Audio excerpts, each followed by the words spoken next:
할렐루야. 오늘 전심으로 예배를 사모에 나오신 모든 성도들, 그리고 516분의 학습과 세례를 받는 오늘 모든 이 세례식에 참여하시는 분들 한 분 한 분에게 선한 목자 되신 하나님께서 다윗이 고백한 대로 나의 평생의 선하심과 인자하심이 정녕 나를 따르리니 내가 여호와의 집에 영원히 거하리로다. 이런 축복을 허락해 주시기를 바랍니다. 세례식은 참 축복입니다. 아주 귀한 하나님이 허락하신 예식입니다. 그 이유는 죄의 자녀에서 우리가 하나님의 자녀, 언약의 자녀가 된 증표를 오늘 확인하는 것입니다. 그러나 이것보다도 참 실질적으로 더 중요한 것은 세례식은 예수님께서 하나님의 백성들에게 유언처럼 그러므로 너희는 가서 모든 족속으로 제자를 삼아 아버지와 아들과 성령의 이름으로 뭘 주라고 했습니까? 세례를 주라. 예수님의 유언입니다. 예수님의 유언을 저희들이 순종한다는 차원에서 이것은 참으로 소중한 것입니다. 동시에 이 세례식이 왜 소중한가 하면 예수님이 세례를 받으셨습니다. 그래서 예수님이 세례를 받으셨기 때문에 그 예수님의 세례를 저희들이 예수님의 모범을 뒤따른다는 차원에서 이것은 소중한 것입니다. 다시 한번, 세례는 예수님의 뭐라고요? 벌써 기억이 안 나시면, 자, 예수님의 뭐라고요? 유언이다. 또 이 세례는 예수님의 뭘 따르는 것이다고요? 모범을 따르는 것이다. 그런 차원에서 오늘 이 말씀이 우리 모두에게 정말 세례받는 분들도 제대로 된 믿음의 출발, 순전한 신앙생활을 확인하는 시간이 될 것이요, 오늘 이 자리에 참여하는 모든 예배에 참여한 모든 성도들도 믿음의 본질, 우리 신앙의 순전한 본질이 무엇인지를 확인할 수 있는 그런 시간이 될 것입니다. 제가 오늘 아침에 일찍 나오면서 예배를 들어 나오면서 너무 감사가 된 것은 오늘은 그야말로 예배 드리기에 너무 좋은 날씨이다. 산에 가기 좋은 날씨가 아니고 오늘은 정말 예배 드리기 좋은 날씨이다. 참 신선했어요. 오늘 아침에 오는데 오늘 우리가 다 아는 말씀이라고 생각하지 말고 내 순전한 신앙생활을 다시 한번 확인할 수 있는 그런 축복을 주시기를 원합니다. 마가복음 1장 9절로 11절까지 오늘 본문은 예수님이 요한에게 세례를 받으시는 것이 나와 있습니다. 그리고 이 내용은 마가복음뿐만 아니라 마태복음에도 나와 있고 누가복음에도 반복되어 기록되어 있습니다. 성경에 나오는 내용과 성경에 나오는 모든 기록들이 다 소중하지만 반복적으로 기록하는 것은 그만큼 깊이와 뜻이 더 강조되어야 하기 때문에 반복해서 기록했다고 생각합니다. 그런 차원에서 오늘 이 본문을 여러분들 마음에 좀 담아주셔야 되고, 우리 모두가 다 세례를 받고 예배에 참여하며 순전한 신앙생활을 점검할 수 있는 좋은 계기가 될 것입니다. 1장 9절은 이렇게 시작합니다. 9절 좀 보시겠습니다. 주님께서 오늘 말씀하시기를 마가를 통하여 성령의 감동으로 기록되어 있는데, 그때에 예수께서 갈릴리 나사렛으로부터 와서 요단강에서 누구에게 세례를 받으셨습니까? 요한의 세례를 받으셨어요. 이 요한의 세례를 받은 것이 참 의미가 있다는 것이에요. 여기에 복음의 깊은 신비가 담겨 있다는 것입니다. 왜 요한의 세례가 이와 같이 의미가 깊은 것인가? 우리 입장에서는 오늘 이것이 순전한 신앙생활을 점검할 수가 있는 것인가? 거기 보니까 1장 4절을 좀 보세요. 마가복음 1장 4절에 보니까 세례 요한이 광야에 이르러 죄 사함을 받게 하는 회개의 세례를 전파했다, 이렇게 나와 있어요. 요한의 세례는 죄 사함을 받는 세례예요. 이 요한의 세례는 죄인이 받는 세례예요. 그런 차원에서 예수님께서 이 요한에게 세례를 받는다는 것은 이건 대단한 특별한 여기 복음의 능력이 담겨 있는 것이에요. 무슨 말이냐? 똑같은 내용이 마태복음 3장에도 기록되어 있는데, 마태복음 3장에서 요한에게 예수님이 세례를 받겠다 그러니까 마태복음 3장 13절 14절에 요한이 이런 고백을 하는 거예요. 한번 보시죠. 읽어보겠습니다. 이때에 예수께서 갈릴리로부터 요단강에 이르러 그 다음에 14절에 요한이 말려 이르되 내가 당신에게서 세례를 받아야 할 터인데 당신이 내게로 오니까. 이야, 이 기가 막힌 말씀이에요. 예수님께서 요단강에 이르러 요한에게 세례를 받으려니까 요한이 뭐라고 그랬어요? 안 됩니다, 예수님. 내가 예수님께 세례를 받아야지요. 어떻게 예수님이 나한테 세례를 받는, 이건 안 되는 일이라고. 왜 그렇게 얘기했습니까? 요한의 세례는 죄인이 받는 세례였어요. 요한은 알았거든요. 여러분, 요한과 예수님은 육신적으로는 사촌간이에요. 당시에 2000년 전에 혈연 사회에서, 시족 사회에서는 사촌이면 다 아는 거예요. 그가 어떤 사람인지, 또 그가 어떤 인격을 가졌는지, 그 집안에 뭐 밥그릇이 몇 개가 있는지, 양이 몇 마리가 있는지 다 아는 거예요. 다 아는 요한의 입장에서 예수님은 내가 예수님께 세례를 받아야지, 예수님이 나한테 세례를 받는 건 아닙니다 하는 이 말은 예수님에게는 아무런 죄가 없다는 무죄 선언을 한 거예요. 무죄 선언을 한 거예요. 그 무죄 선언, 예수님은 죄가 없는 분인데 요한에게 세례를 받는다, 이거 기가 막힌 일이라는 것이에요. 거기에 대해서 예수님이 뭐라고 말씀하셨는가? 마태복음 3장 15절에 이렇게 나와 있어요. 읽어보겠습니다. 예수께서 대답하여 이르시되 이제 허락하라. 우리가 이와 같이 하여 모든 의를 이루는 것이 합당하니라. 아멘. 아니야, 허락해줘. 그렇게 해야 하나님의 의가 이루어지는 거야. 아니, 어떻게 하나님의 의가 이루어지는 거예요? 하나님의 의는 무엇이에요? 모든 죄인들은, 여러분과 저는 하나님 앞에 설 수 없는 죄인들이에요. 우리가 뭘 몰라서 그렇지 오늘날 우리가 함부로 말하고 함부로 판단하고 함부로 하나님 앞에 사는 것은 이유가 뭐예요? 우리가 갖고 있는 이 죄의 형벌이 얼마나 심각하고 죄의 문제가 얼마나 정말 이거 어떻게 할 수 없는 이 죄인 것을 우리가 실감을 못해서 그렇지 이것은 너무나 엄중한 것이거든요. 동의하십니까? 이 죄의 문제는 너무 심각한 거예요. 이 심각한 것을 예수님께서 어떻게 하셨냐? 예수님께서 대신 우리가 서 있어야 할 그 자리에 주님이 서셔가지고 주님이 세례를 받으신다, 그 말이에요.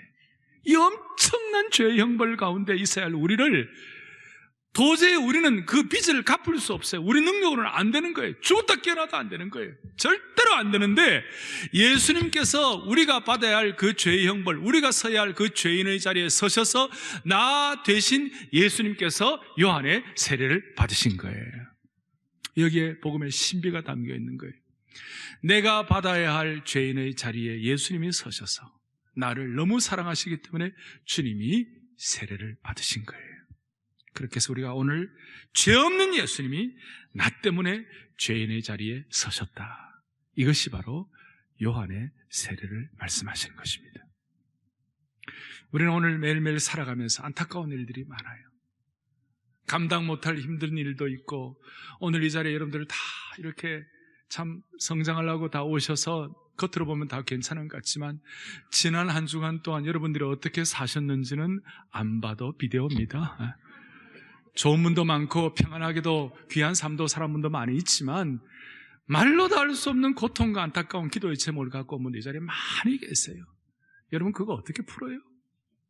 오늘 세례받으신 여러분들 앞으로 삶을 살아가는 가운데 늘 평안하고 좋은 길만 펼쳐지지 않고 힘든 일을 골짜기도 당하게 될 터인데 어떻게 풀어요 그것을?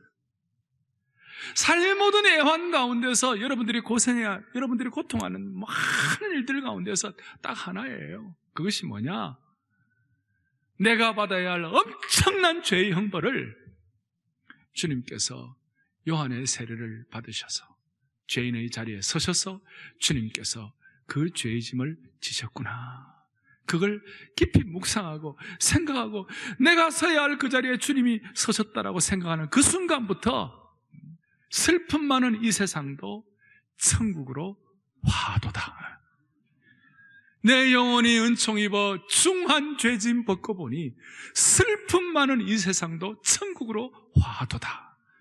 이런 고백을 주님 앞에 담아서 고백할 때 주님은 우리의 짐을 벗겨주시는 것입니다. 우리 대신 서야 할 죄의 자리에, 죄인의 자리에 주님이 서셨다는 그 말은 이 엄청난 죄의 형벌, 죄의 짐을 주님이 지신 거예요. 그러니까 우리의 큰 짐이 주님께 전가가 된 거예요. 할렐루야. 전가가 된 거예요. 저는 저희 할아버지가 낙타 무릎처럼 기도하셨어요. 그러셨는데 제가 낙타를 생각합니다. 여러분, 낙타가 큰 짐을 졌을 때 자기도 모르게 털썩 무릎을 꿇는 거예요. 낙타 무릎이에요. 마찬가지예요. 우리의 삶에 큰 짐을 졌을 때 우리도 모르게 무릎을 털썩 꿇고 주님께 그 짐을 다 맡겨드리는 거예요. 할렐루야. 다 맡겨드리는 거예요. 여기에 복음의 신비가 담겨있는 거예요. 신앙의 순전한 출발은 감당 못할 엄청난 죄의 짐을 가진 내가 예수님이 내 대신 서주신 요한의 세례를 받는 그 주님의 복음의 신비를 깨닫고 내 삶의 모든 짐을 주님께 의탁한다는 차원에서 우리의 신앙의 순전함이 출발이 되는 것이에요. 할렐루야. 할렐루야. 얼마나 이것이 귀한지 몰라요.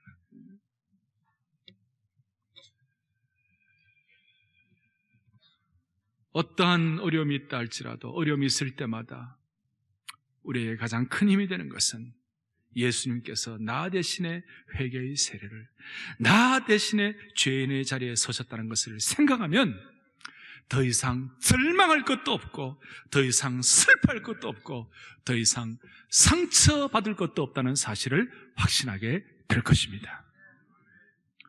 두 번째로는 10절입니다. 곧 물에서 올라오실 새 하늘이 갈라짐과 성령이 비둘기같이 자기에게 내려오심을 보셨다 그랬어요. 순전한 신앙생활, 올바른 믿음의 출발은 복음의 신비를 깨달을 뿐만 아니라 위로부터, 하늘로부터 능력을 입히우는 것을 경험해야 합니다. 우리식으로 말하면 오늘 예배드리러 오셔가지고 세례를 받는 여러분, 예배드리는 모든 분들이 서초동의 하늘문이 열리는 것을 경험해야 합니다. 여러분 마음에 소원하십시오.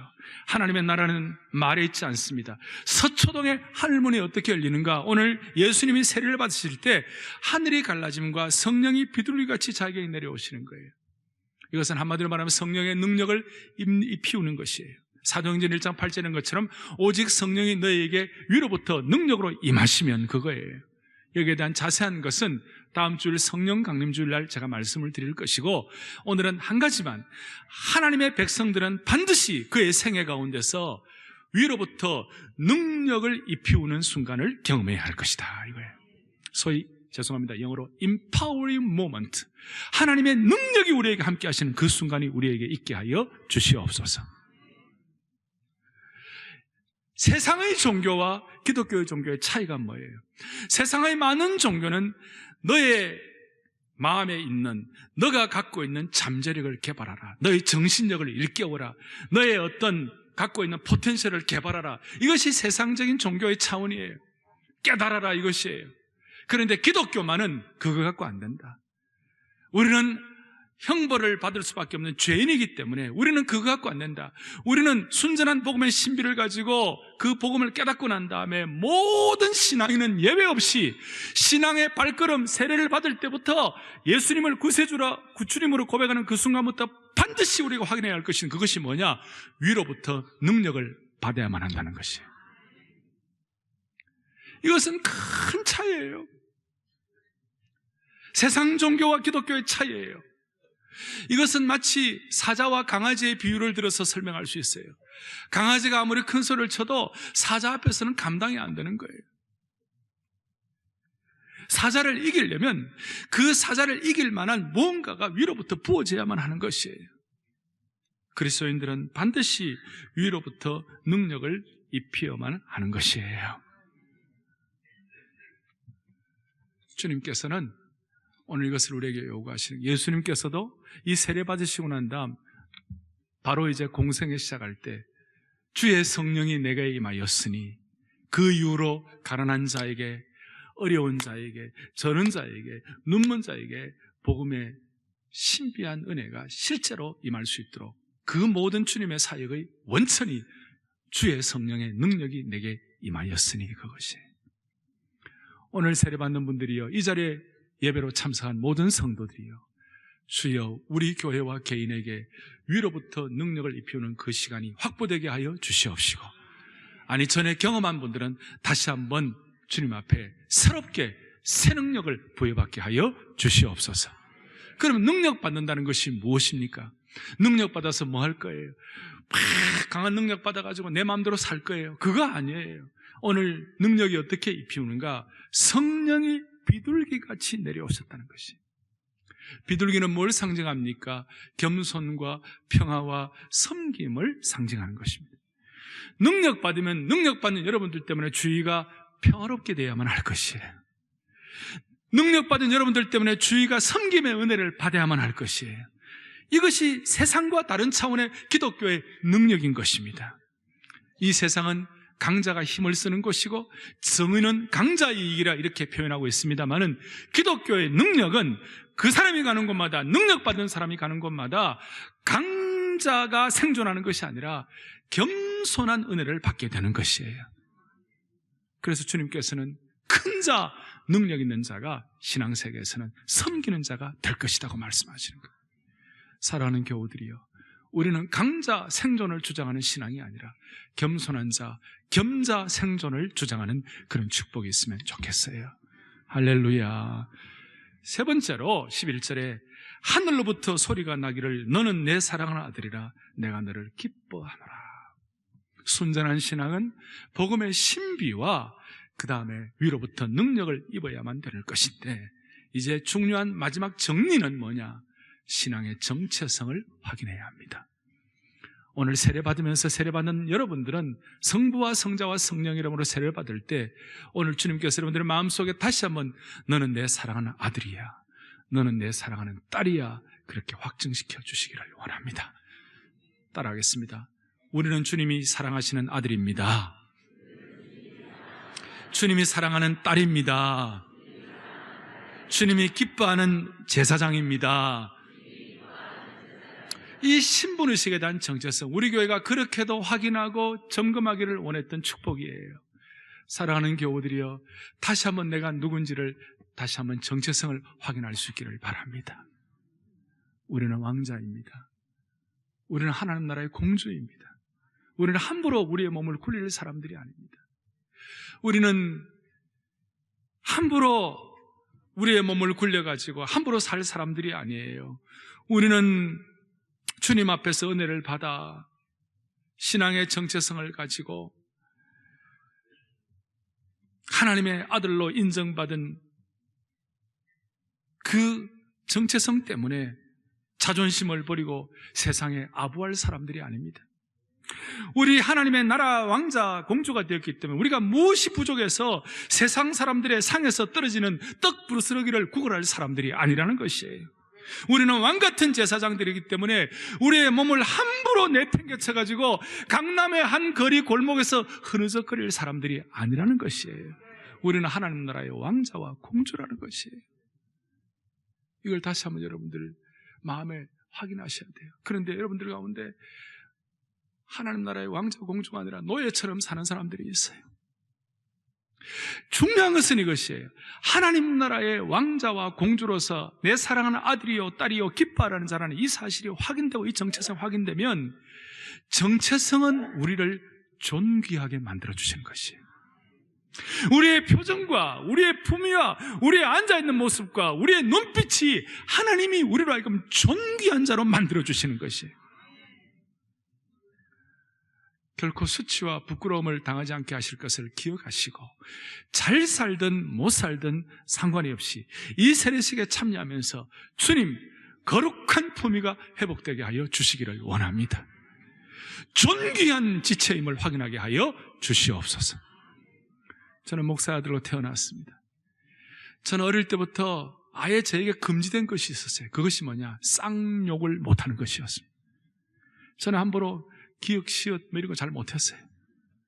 아예 저는 제 평생에 욕을 몇 번 했는지 거의 별로 기억이 안 나요. 왜냐하면 내가 목사 아들로 태어났기 때문에 제 정체성이었어요. 누구의 아들로 태어났어도 함부로 욕을 못하고 살아야 할진데 우리는 하나님 나라에 오늘 세례받을 때 주님 말 너는 내 사랑하는 아들이야. 너는 하나님 나라의 왕자야. 하나님 나라의 제사장이야. 하나님 나라의 공주야. 내 기뻐하는 자야. 그것 때문에 함부로 우리의 품위를 팽개치지 말기를 바랍니다. 독수리가 결코 닭이 될 수가 없을 것입니다.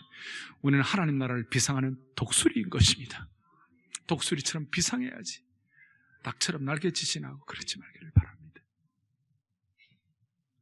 말씀을 정리하겠습니다. 이제 세례식을 거행할 때 하나님께서 은혜 주셔서 오늘 이 세 가지 마음에 소원하면서 품으면서 오늘 세례식에 참여하는 귀한 형제자매들 되시기를 주님의 이름으로 축복합니다.